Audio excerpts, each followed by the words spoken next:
ጤና ይስጥልኝ የፈጠነ ሚዲያ የዕለቱ ዜናዎች ተጀምረዋል። ዛሬ በአማራ ክልል ምስራቅ ጎጃም ዞን በደጋ ዳሞት ወረዳ ፈረስ ቤት ከተማ ላለው እጅግ አሳሳቢና ተለዋዋጭ የጸጥታ ሁኔታ ወቅታዊ መረጃዎችን ይዘን ቀርበናል። አብራችሁን ቆዩ።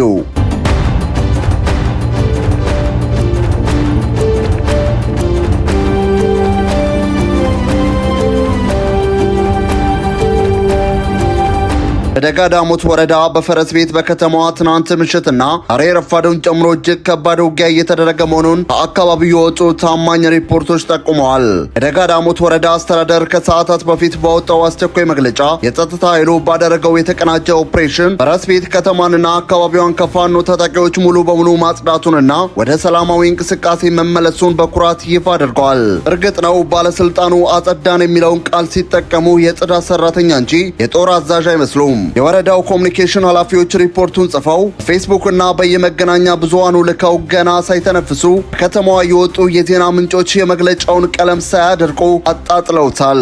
ነዋሪዎች እንደሚሉት ከተማዋ በአሁኑ ሰዓት በሁለቱ ወገኖች ከባድ የተኩስ ልውውጥ እየተናወጠች ነው። ከአካባቢው የደረሱን የዓይን እማኞችና የነዋሪዎች ሪፖርቶች እንደሚያመለክቱት ውጊያው የተጀመረው ትናንት ምሽት ሲሆን ዛሬም በከፍተኛ ሁኔታ ቀጥሏል። የፋኖ ታጣቂዎች በተለየ ስልት ወደ ከተማዋ መሃል መግባታቸውን ተከትሎ በመንግስት መከላከያ ሰራዊትና በክልሉ የጸጥታ ኃይሎች መካከል ግጭቱ ተባብሷል። የጦርነቱ መልክ እጅግ ተለዋጭ ነው። ጠዋት መንግስት ቁጥጥር ስር ነበረች የተባለችው ስፍራ ከሰዓት በኋላ በፋኖች ስትገባ ትውላለች። ምናልባትም የወረዳው አስተዳደር መግለጫውን የጻፈው ጠዋት ቦታው በእጁ በነበረበት ያቺው አጭር የደስታ ሰዓት ላይ ሳይሆን አይቀርም። ወደ ቀጣዩ ዜናችን ተላለፍን።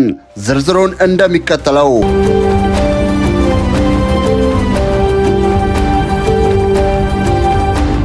በአማራ ክልል በምስራቅ ጎጃም ዞን በደጋ ዳሞት ወረዳ ፈረስ ቤት ከተማና አካባቢው ላይ ስላለው ወቅታዊና እጅግ አሳሳቢ የጸጥታ ሁኔታ ላይ ይገኛል። በአካባቢው እጅግ ከባድ የሚባል የጦርነት ድምፅ ሲሰማ ሰንብቶ ትናንት ምሽት ላይ የወረዳው አስተዳደር አካባቢውን ሙሉ በሙሉ ከፋኖ ታጣቂዎች ማስለቀቁንና በቁጥጥር ስር መዋሉን በይፋ አውጆ ነበር። ሆኖም ግን የመንግስት ባለስልጣናት ይህንን የድል ብስራት ባበሰሩ በጥቂት ሰዓታት ልዩነት ውስጥ አሁንም በአካባቢው አስገራሚና ከባድ የተኩስ ልውውጥ ተቀጠሉ የደረሱ መረጃዎች ያመለክታሉ።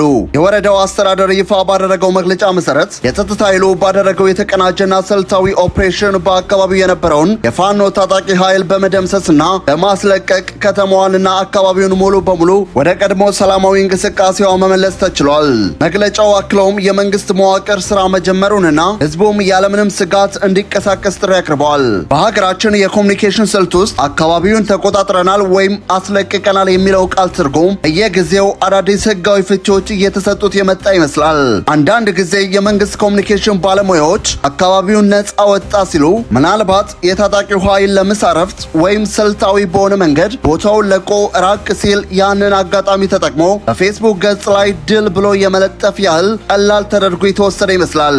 ይህ የወረዳው መግለጫ በመንግስት በኩል ያለውን ወታደራዊ የበላይነት ለማሳየትና የህዝቡን ስነ ልቦና ለመጠገን የታለመ መሆኑ ባይካድም ችግሩ ያለው ግን የዲጂታል ዓለም ሰላምና የመሬቱ እውነታ በፍጹም አለመገናኘታቸው ላይ ነው። የወረዳው አስተዳደር ይህን መግለጫ በወጣ በሰዓታት ልዩነት ውስጥ አካባቢው ነዋሪዎችና ከተለያዩ ገለልተኛ የዜና ምንጮች የተገኘው መረጃ የተገላቢጦሹ ነው።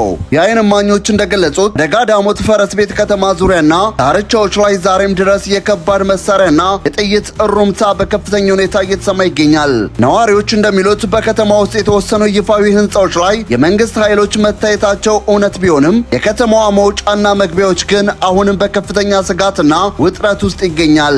የትራንስፖርት እንቅስቃሴዎች ተስተጓጉለዋል። ህዝቡ መግለጫውን አምኖ ወደ መደበኛ ስራው ለመመለስ አልደፈረም። ምክንያቱም ህዝቡ የሚያምነው በየድረገጹ የሚለጠፉ ጽሑፎች ሳይሆን በገሃድ የሚሰማውን የጦርነት ድምፅ ነው። ይህ በፈረስ ቤት ከተማ እየተስተዋለ ያለው ክስተት በአማራ ክልል ለረጅም ወራት እየተደጋገመ የመጣው የመግለጫዎች ጦርነት አካል ነው። መንግስት በአንድ አካባቢ ውጊያ ባለ ቁጥር አካባቢው ነፃ ወጣ ይላል። ጥቂት ቀናት ወይም ሰዓታት በኋላ ግን በዚያው ቦታ ላይ በድጋሜ ከባድ ውጊያ መጀመሩ ይፋ ይሆናል። የተከታተላችሁት መረጃ ከደጋ ዳሞት ወረዳ ፈረስ ቤት ከተማ የደረሰንን ወቅታዊና አሳሳቢ ሁኔታ ነበር። መንግስት በኩል ቦታውን ተቆጣጥረናል የሚሉ መግለጫዎች ቢወጡም የመሬቱ እውነታ ግን አሁንም በከባድ መሳሪያ ድምፅና በከፍተኛ ውጥረት ውስጥ መሆኑን ከነዋሪዎች የተገኙ መረጃዎች ያረጋግጣሉ። መረጃዎችን በፍጥነትና በታማኝነት የሚያደርሳችሁ የፈጠነ ሚዲያ ለተከታተላችሁት ከልብ እናመሰግናለን።